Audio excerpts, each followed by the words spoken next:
তো বেগুন দিয়ে বেগুনি না খেয়ে আরও যে সবজি সহজলভ্য আছে সেটা দিয়ে খেলেই হয়, আমরা তাই খাই।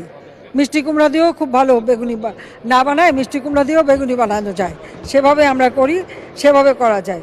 মাংসের পরিবর্তে এখন কাঁঠাল, এবং এই কাঁচা কাঁঠাল, এই কাঁঠালের কাবাব হয়, কাঁঠালের বার্গার হয়, কাঁঠাল নানাভাবে কিন্তু আমি কিন্তু করি আমাদের বাড়িতে।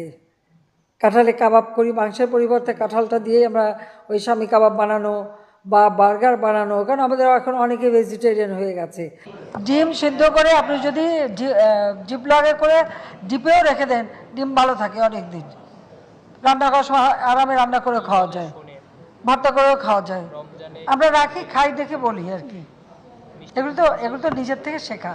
এখন থেকে কাঁচামরিচ কিনে রোদে শুকায় রেখে দেন, বর্ষাকালে যখন দাম বাড়বে ওটা কিছু একটু পানিতে রাখলে কিন্তু আবার তাজা হয়ে যায়, আবার রান্না করে খাওয়া যায়।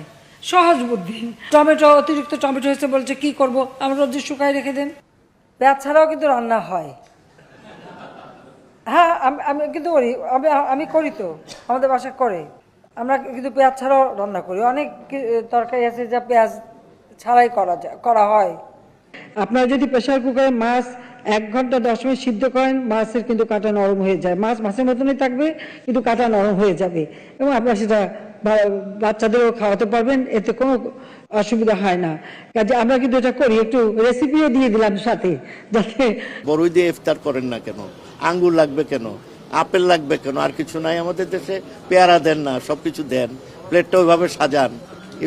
আমরা তো সুখে আছি, ব্যস্ত আছি বলতে হবে।